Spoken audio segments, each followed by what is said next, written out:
Salut à toi. Salut. Bon, on s'est déjà vu, on fait semblant. Ouais, Donc du coup, tu viens avec ta Model 3 Performance. ouais, c'est ça. Une Tesla Model 3 Performance de 2021. Et du coup, tu me disais un peu plus de 80 000 bornes. C'est ça, la 84 000, j'ai fait à peu près 4-5 000 km avec depuis. Ouais. Je l'ai à peu près un peu plus de 6 mois. Tu me disais avant qu'on tourne que tu étais sur une Audi S3.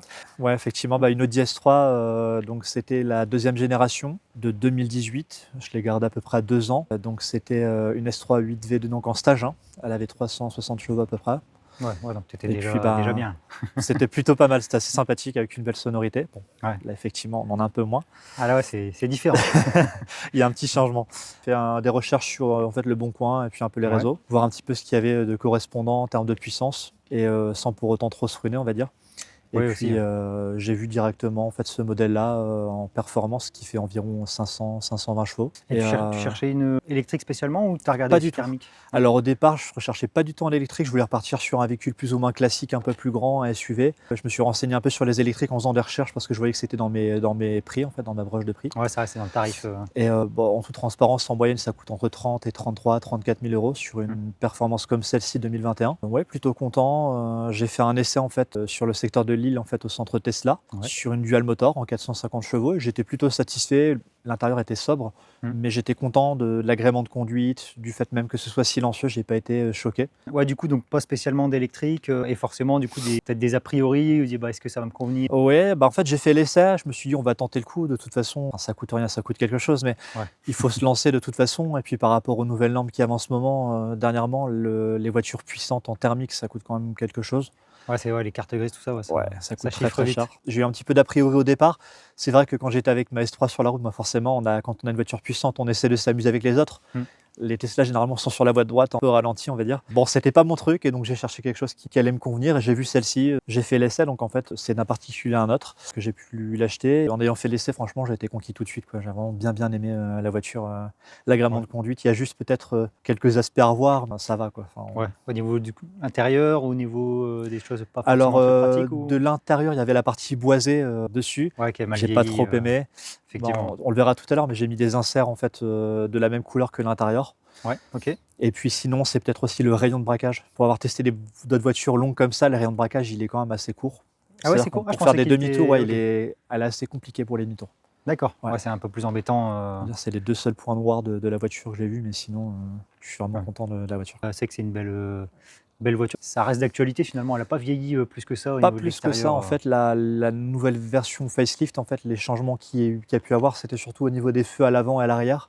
Ouais. Et le bandeau LED qui a été intégré en fait sur la longueur du tableau de bord en fait à l'avant. Mais Oui, ouais, autrement, c'est vrai qu'en termes sur les performances, il y a les nouveaux sièges qui sont par contre beaucoup plus jolis. Parce qu'elle est du coup, elle est de quelle année? Elle est de 2021 celle-ci là. Tu es content du coup d'être passé à l'électrique? Ouais, littéralement. En fait, j'avais un a priori de partir sur d'une thermique, d'une S3 qui était quand même assez bruyante. J'ai fait juste une suppression du silence intermédiaire, mais ça criait quand même déjà très fort. Ouais, C'était quelque chose. Ouais. En fait, ça se voyait beaucoup, hein. Les gens regardaient forcément la voiture. Ah bah ouais, c'est sûr. Ils étaient contents, etc. Maintenant, ça fait plus, entre guillemets, on va dire sleeper. Les gens se rendent pas compte que c'est quand même très puissant et ça surprend. J'en ai surpris plus d'un Ouais.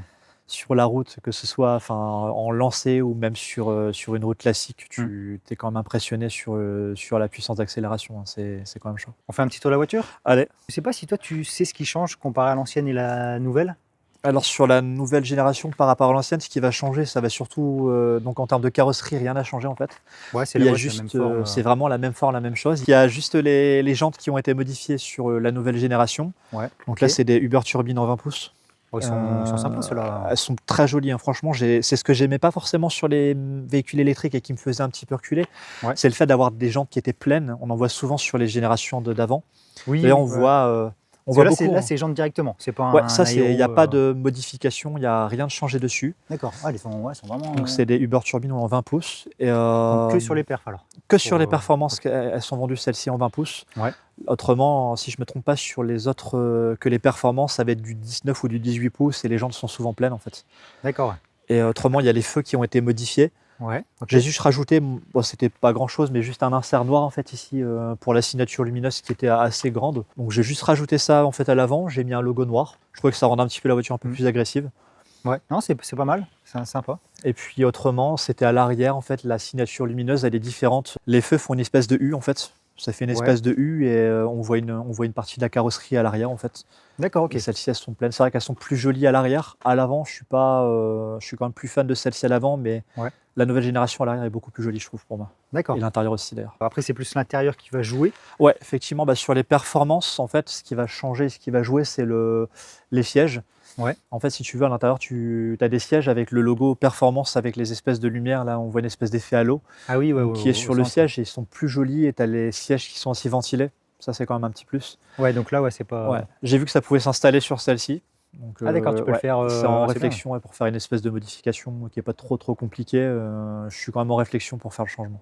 Ouais, c'est vraiment plus joli en intérieur avec ça, du coup. Sinon, elle reste tout à fait identique à l'autre. Après, j'ai bien aimé aussi l'effet avec le petit aileron à l'arrière en carbone. Oui, qui est ouais, en ça carbone c'est véritable. d'origine aussi, ça. Ouais, c'est Ah, aussi sur d'origine le- sur la performance. Ah, Ouais, c'est c'est un sympa. vrai carbone en plus. D'accord, ok. C'est un, Ah, c'est c'est pas un mal. carbone réel. Je sais qu'il y a souvent des soucis dessus. En fait, il se décolle facilement sur Ouais. la performance. L'ancien propriétaire, il a fait un point avant de me la vendre avec Tesla. En fait, on a tout fait passer en garantie. Est-ce que madame est contente ou Oui, elle est préfère aussi l'ancienne? satisfaite. Hein. De toute façon, elle voit que l'esthétique. On va se le Ouais. cacher. Elle a vu aussi le fait de l'espace qu'en fait, tu vas le voir, mais on a un enfant et on a dû trouver en fait pour que le siège auto rentre à l'intérieur.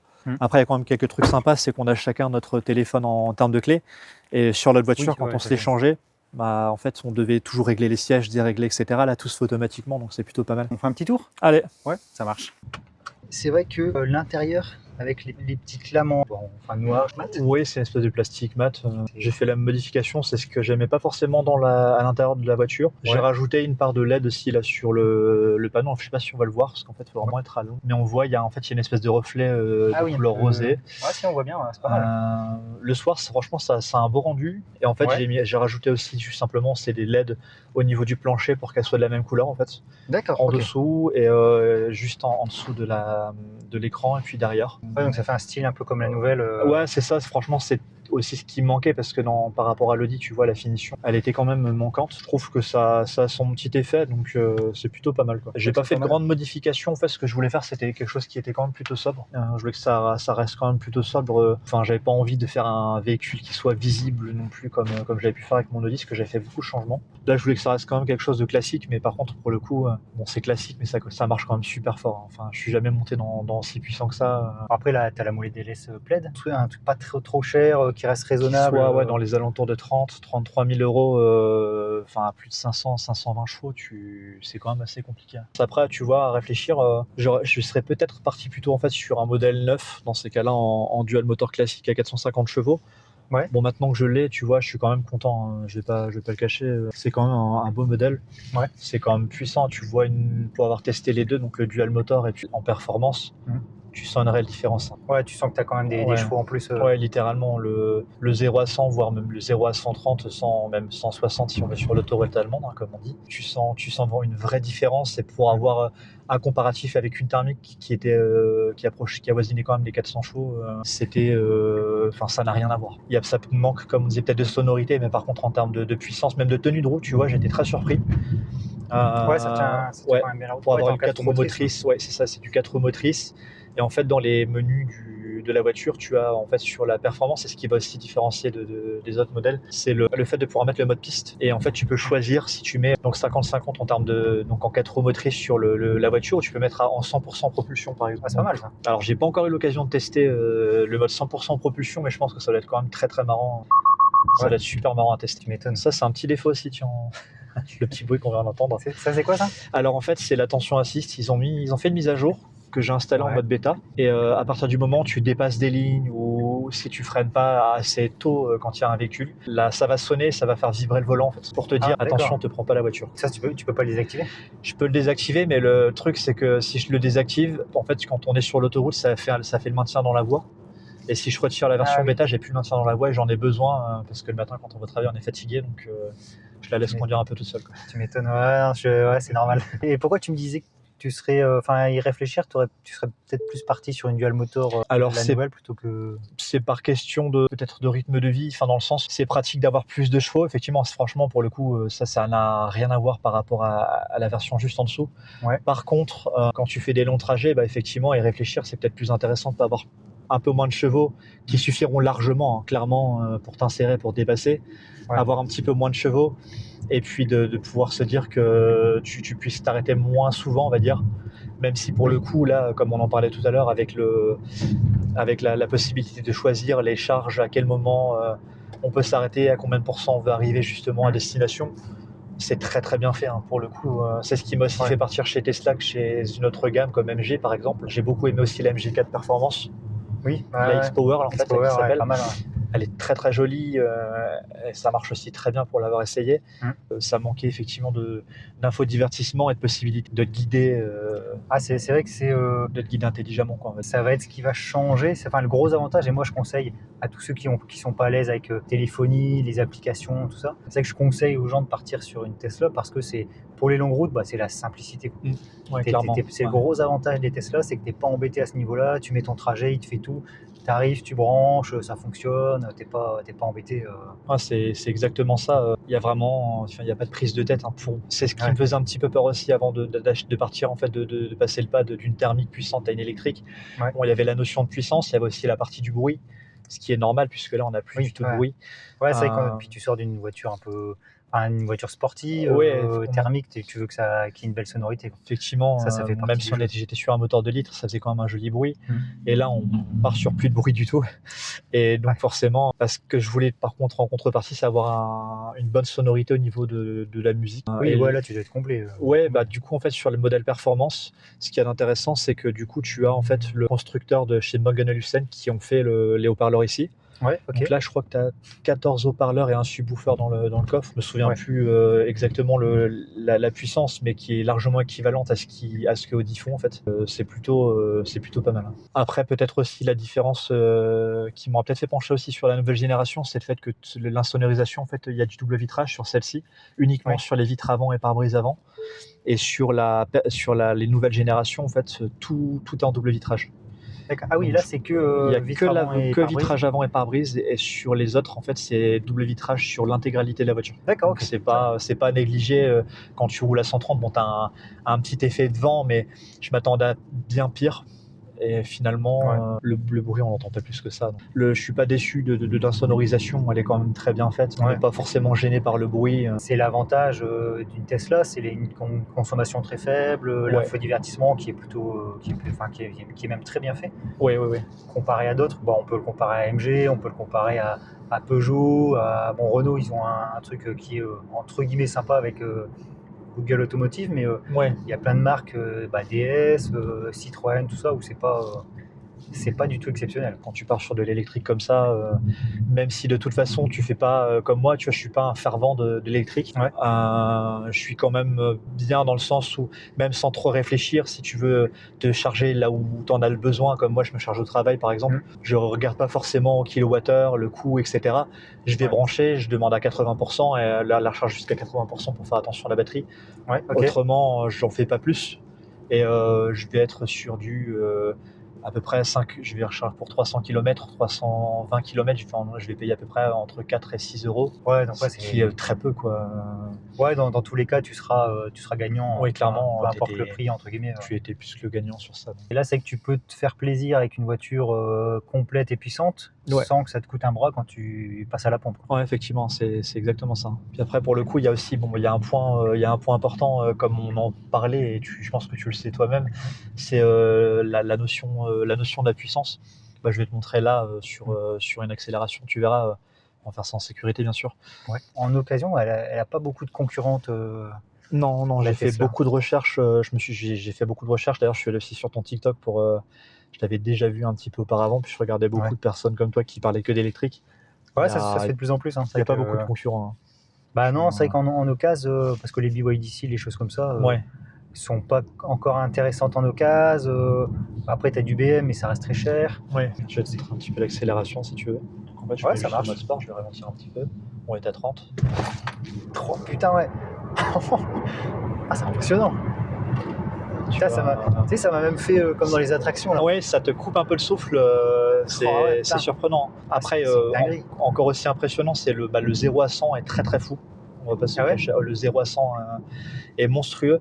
Et c'est comme je parlais aussi tout à l'heure, l'ancien propriétaire a fait le changement des coupelles d'amortisseur arrière, mais je comprends. Ouais. C'est vraiment un choc en fait. Enfin, l'accélération, la poussée est très puissante. Et bon, après, forcément, comme toutes les voitures, on s'y habitue.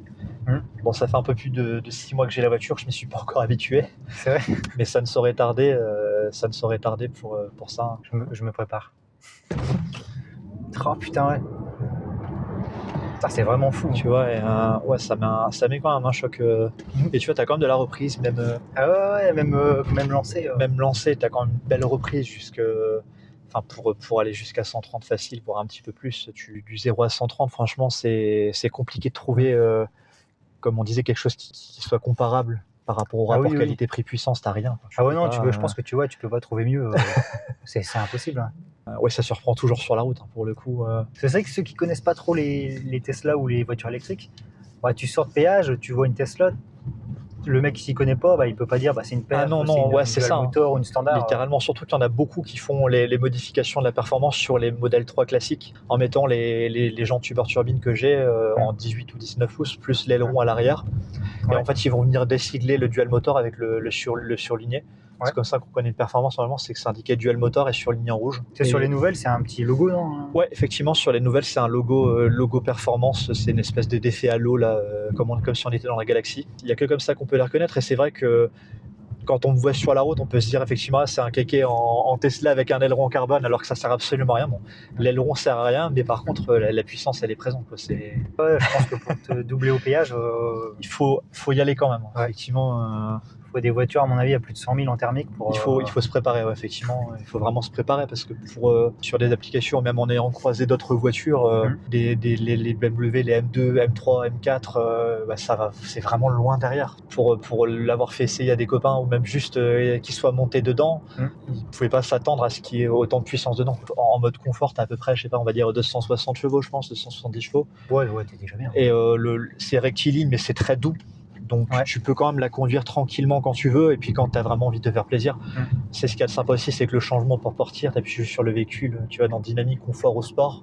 Ouais, ok. Et la modification est faite, quoi. Donc, au moins t'es tranquille. Ouais, c'est très rapide. Enfin, si tu viens faire du circuit ou si tu viens vraiment vouloir rouler comme assez vite, le freinage d'origine suffit pas. Ouais, c'est pas adapté pour Non, c'est pas adapté par rapport à la puissance. C'est selon moi. Après, ça va peut-être aussi dépendre des avis des autres, mais pour moi, la puissance, enfin du moins la tenue de route en termes par rapport à la puissance, je trouve que celle-ci tient mieux la route que l'Audi S3 en fait. Parce que l'Audi S3 c'est une 4 roues motrices en semi-permanent. D'accord. Et là c'est du permanent, on va dire. C'est une vraie 4 roues motrices. Et on sent vraiment la différence. Et en plus du fait que les batteries soient sous le châssis, je trouve que c'est vraiment assez accroché à la route. Enfin, tout est pensé, c'est pas juste une électrique avec beaucoup de chevaux. Oui, c'est ça. T'as toute l'enveloppe autour qui est travaillée pour tout ça, quoi. Oui, ça reste assez joli, mais c'est très sobre. À part ton écran et ta voiture et ton volant, pardon, tu n'as rien, quoi. Je pense pas qu'ils changeront parce que c'est leur état d'esprit. Mais c'est vrai que maintenant, t'as des comme chez BYD, qui font des belles voitures et vachement bien finies. Ouais. Ou même si c'est un petit peu plus sobre aussi, X-Paint qui font, c'est un petit peu plus travaillé. Mais bon, après ça reste sympa, c'est classique, mais disons que c'est pas mal, quoi. Oui, effectivement. Pour moi, c'est ça laisse à dire, clairement, les finitions sont un peu aléatoires, on va dire, à l'intérieur. C'est très plastique. Par exemple, le volant, là, il a été changé parce qu'il y avait c'était un cuir végétal qui est en train de s'effacer. Ouais. Il s'est désagrégé complètement, et donc là, ils ont mis un vrai volant en cuir. Sur les générations, en fait, les volants qu'ils ont en stock, c'est des volants en cuir parce qu'ils savent très bien que ça se dégrade facilement, en fait. On se fait petite présentation de l'intérieur. Vas-y. L'info divertissement. Vas-y, y a pas de souci. La charge, elle se fait pas, en fait. Ah merde, comment ça se fait? Ouais, en fait, si tu veux, là, sur celle-ci, en fait, la partie de l'induction, elle est mal positionnée par rapport au grand téléphone. Donc là, par exemple, si je le passe, tu vois que le téléphone ne charge pas, en fait. Ah oui, merde. Et si tu le retournes? J'ai jamais essayé de le retourner, je vais pas te le cacher, mais c'est une bonne idée. Je me dis, peut-être s'il est placé plus en bas, plus en haut. Non, toujours pas. Ça charge pas même à l'envers. Ah merde, putain, c'est con. Donc Ah, ouais, c'est plutôt dommage. J'aurais été fier de moi, tu vois. Si ça aurait été quand même fou. Franchement, tu m'aurais impressionné. Je me serais avec le téléphone à l'envers, j'aurais pu regarder l'heure à l'envers. Tu vois, pendant quelques secondes, je me suis dit, putain, je suis un génie, mais non, je suis loin d'être un génie. Et donc ouais, après autrement c'est quand même plutôt cool, tu vois, ma femme a un téléphone plus petit, quand elle le pose, il se recharge facilement par induction, t'as les deux parts en induction, c'est quand même plutôt sympathique. Après sur l'intérieur, comme on parlait, ce qui est plutôt intéressant c'est la partie sonore, qui a une grande barre de son en fait, qui fait toute la longueur du tableau de bord à l'avant. On a pas mal d'haut-parleurs qui sont disposés un peu partout dans la voiture, plus le subwoofer dans le coffre. Franchement, pour ceux par exemple, qui hésitent à changer de modèle parce qu'ils ont peur du bruit du vent, très franchement, si t'as une bonne sono, on va dire, à l'intérieur de la voiture, t'as pas de pression à te faire, puisque de toute façon, tu mets ta musique quoi qu'il arrive sur la route. T'entends vraiment rien, et là, le son est très très bon dans ce modèle en tout cas. Ouais, parce que je sais que maintenant, sur les anciennes entre guillemets, il n'y avait pas de séparation. Le son premium, je crois qu'il était déjà dès la standard. Oui. Et maintenant, c'est séparé du coup sur les nouvelles. C'est ça, en fait, ils l'ont séparé. Il n'y a que les finitions, même sur les nouvelles générations, en performance, qu'ils vont avoir. Donc, elle n'est pas siglée Bang & Olufsen, mais c'est du Bang & Olufsen en fait. Donc, c'est que sur cette génération-là, les celles d'avant, le son un peu moins performant, on va dire. Après, ça reste quand même plus que raisonnable par rapport à ce qu'on peut trouver sur le marché. Mais c'est ce qui m'a fait aussi partir sur une performance plutôt qu'une classique, si tu vois. L'infodivertissement, la partie son quoi. Ouais, quand t'aimes bien le son, c'est vrai que là t'es servi quoi. Ouais, clairement. L'infodivertissement aussi qui est très très propre chez Tesla. Il est pas mal fait effectivement. En fait, sur la partie infodivertissement, donc déjà il faut savoir qu'il y a une partie premium, mais en fait tu as cette partie qui est en Google Maps en version satellitaire. Si tu payes 10 € par mois, en fait tu as la version en satellite. C'est que gadget mais bon. Autrement, sinon elle est simplement grisée. Ouais, c'est plus visuel. C'est simplement visuel. Et par contre, si tu as le fait d'avoir accès aux applications comme le Spotify, qui est déjà intégré dedans, donc j'ai juste rajouté mon compte. Et donc Spotify est déjà intégré dedans, ça m'évite de connecter mon téléphone en Bluetooth et de devoir faire des manipulations. Et du coup, donc l'abonnement de 10 €, donc là, tu as au niveau de Google Maps, donc tu l'as en version 3D au lieu de celle-ci en fait. Normalement, en fait, elle est comme ça, donc c'est vraiment, je trouve pas ça joli. Ouais, ça fait le boulot, mais c'est que ça fait le boulot, mais c'est pas très joli. Du coup, en version premium, tu as juste ça et le Spotify en supplémentaire. Ouais. Et du coup, tu as le mode Sentinel aussi. Ouais, en fait, quoi qu'il arrive, par défaut, le mode Sentinel, tu vas l'avoir. La seule différence qu'il va y avoir quand tu as la version premium, c'est que tu l'as sur ton téléphone, donc tu peux le contrôler à distance. Et tu peux avoir accès aux caméras à distance en fait. Après, si tu veux faire attention à ta voiture et que tu l'as, c'est un peu embêtant parce que du coup tu penses qu'à ça quoi. T'es au magasin, tu dis je vais peut-être prendre un coup de portière, je vais regarder, et tu fais que regarder le. Ah oui, t'as tendance du coup à. T'as tendance à vouloir regarder, même si, il y a une parade d'amusement, mais d'un autre côté, tu veux faire attention à pas prendre des coups de portière. Oui. Ouais, c'est vrai qu'il y a aussi le fait que ça fait un peu gadget. Moi, c'est ce que j'aimais aussi dans l'électrique. C'est que tu as l'application, tu as pas mal de choses possibles à distance. Ouais, clairement. Bon, c'est gadget, mais c'est pas mal. Ouais, c'est vrai que je suis quelqu'un d'aussi bien connecté. C'est ce qui m'intéresse aussi sur la partie de la Tesla, c'est l'infodivertissement, l'écran.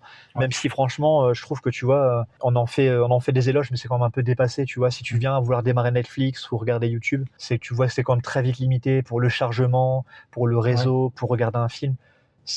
Alors la qualité de l'écran elle est belle, mais ça va charger, ça met trop de temps à charger, donc en fait tu prends ton téléphone. Moi c'est ce que je fais, tu vois. Finalement je m'en sors d'accord, pas ok. Ouais, donc c'est un abonnement à 10 € par mois, mais t'as pas mal quand même, t'as pas mal d'options quand même autour. Oui, après les options par défaut sont déjà dedans de toute façon. C'est vraiment gadget, clairement. Le paiement, de payer 10 € par mois pour ça, c'est très gadget. Bon après je suis gadget, donc du coup j'ai pris. Ouais, c'est un plus, mais bon, c'est pas forcément obligatoire. Oui, c'est ça, c'est vraiment c'est un supplément quoi. Mais t'as quand même, sans payer l'abonnement, t'as quand même du coup les prix intéressants aux bornes Tesla. Oui, c'est ça en fait. C'est ça, c'est ce qui est cool aussi, tu vois, c'est quand je vais sur une borne Tesla, t'es là, tu peux donc soit ouvrir depuis ici la petite poignée pour dire que tu puisses recharger en gros ta voiture. Tu branches, tu revas dans ta voiture, tu débranches. T'as pas à mettre ta carte, t'as pas à réfléchir à quoi que ce soit. Tout est déjà calculé, ta carte elle est déjà intégrée dedans, donc du coup tu réfléchis à rien en fait. Et après, un truc intéressant, c'est comme on disait, tu vois, sur la performance, tu as en fait c'est ce qui va vraiment faire la différence aussi par rapport à une classique. Tu as le mode piste. Donc là tu l'entends normalement le moteur, comme on peut dire, il commence en fait à faire chauffer les batteries pour utiliser à pleine puissance en fait la motorisation. Et ici, tu vois en fait pas mal d'informations. Tu vois le G-metteur, donc tu sais le fait d'avoir les G que tu te prends. D'ailleurs, on n'est pas loin d'un G quand tu accélères. Ah oui, donc c'est pas mal. Et là, tu l'ai senti tout à l'heure. Ouais. Bon, bah, ça me rassure. Et après, tu vois, tu as le visuel du châssis avec la pression des pneus. Après, je ne l'ai jamais testé, mais je sais que tu peux aussi régler le fait de pouvoir mettre tu sais, partir sur du 100% en propulsion. Donc, si par exemple, les gens aiment bien faire du drift, et ben en fait, tu peux parfaitement le faire avec celle-là et ça marche très très bien. J'ai vu des vidéos, c'est impressionnant. Je vais juste le retirer pour pas trop faire chauffer les batteries. Et donc oui, tu as ça qui est plutôt intéressant dessus. Tu peux accéder, tu peux faire pas mal de changements sur ta voiture de là, si tu ouvres le coffre ou des choses comme ça, tu vois, ça peut toujours être intéressant. C'est gadget aussi, mais quand tu mets tes clignotants, tu as le visuel là c'est à droite et là c'est à gauche par exemple. Oui. Ouais, si c'est un cycliste, et en fait, une bagnole. C'est ça, et en fait tu as une partie rouge qui s'affiche pour faire le détecteur d'angle mort. La marche arrière est très bien faite aussi. Tu vois, c'est ce qui est aussi d'intéressant chez Tesla, c'est que c'est une super qualité quoi pour le coup. Les qualités de caméra sont vraiment. Pour avoir tu vois, de comparer ça à Audi, mais Audi ils sont très très loin par contre. Sur ça, ça n'a rien à voir. Ouais, tu vois vraiment une grosse différence. Mais j'ai l'impression qu'ils veulent, les Allemands ou les autres veulent grappiller sur des petits points, là où les Chinois ou Tesla mettent le paquet. Ils disent on met tout, pas d'options, tout est dedans et au moins les gens seront satisfaits. Enfin, tout est intégré dedans, c'est-à-dire que là j'ai le volant chauffant, siège chauffant à l'avant, siège chauffant à l'arrière. Enfin, tu vois, tu as quand même des options tu es censé payer sur des gammes en thermique que là t'as pas. Moi qui hésitais à pousser le pas, depuis que j'ai ça, je pense que je repartirai pas sur du thermique. Ma prochaine, ça va être une. Il y en a beaucoup qui disent ça. Pour moi, les gens qui étaient dans l'électrique, c'était que des bobos écolos, tu sais, qui sont là, les économies, etc., écologie. Alors, je suis pas forcément axé économie écologie, sinon j'aurais pas eu de thermique qui était puissante avant. Mais le fait de partir sur ça, d'avoir une puissance qui coûte pas cher, d'avoir des options tout intégrées dedans, et la part du confort, franchement, je partirais plus en thermique. Enfin, par rapport à rapport qualité-prix, maintenant c'est fini. Ah, c'est imbattable. Et donc ça, c'est un truc qui vient se coller au-dessus. C'est ça, en fait, c'est juste un truc ça se trouve sur AliExpress. Clairement, là, c'est une Tesla AliExpress. Mais en fait, c'est propre. Hein. C'est très bien posé. En fait, c'est juste quelque chose que tu viens à coller par-dessus. Et tu sens pas l'effet, tu sais, que ce soit trop bombé ou quoi que ce soit. On a l'impression que c'est bien intégré. C'est vrai que pour le coup, c'est propre. Hein. Il y a un petit décalage parce que forcément, en fait, le souci chez Tesla, c'est que ça chauffe très fort à l'intérieur. Donc parfois, ça peut amener un peu à se décoller. Donc il faut rajuster. Mais pour moi, effectivement, c'est ce qui me faisait peur, c'était le bois. Du bois dans une voiture, on n'est plus en 1927. C'est ça. Et puis le bois vieillit très mal dans le temps, quoi. C'est vrai que ça. Je veux dire, ça se démode assez vite. Oui, c'est clairement démodé. Clairement, c'est pas. Mais là, ça lui change de gueule. Ouais, c'est quand même beaucoup plus joli comme ça. C'est vraiment le soir avec les LED, toutes les LED, plus les LED au plancher, on la voit par dessous là, comme tu le vois sur ta caméra. À Tesla, il y a beaucoup d'accessoires. Franchement, c'est ce que j'aime bien aussi, c'est de chercher une voiture en rapport au fait que tu puisses la modifier facilement. Et celle-ci, il y a tellement d'accessoires que. Elle s'est vendue tellement d'exemplaires. J'étais jamais monté dans une performance, que ça soit la nouvelle ou l'ancienne. Non, c'est que c'est sympa. Ça marche. Merci à toi. Puis à la prochaine. À la prochaine. J'espère, avec une autre voiture. Sûrement. Plus puissante, ça va être compliqué, mais on trouvera. Je pense. Ça marche. Merci à toi. Merci.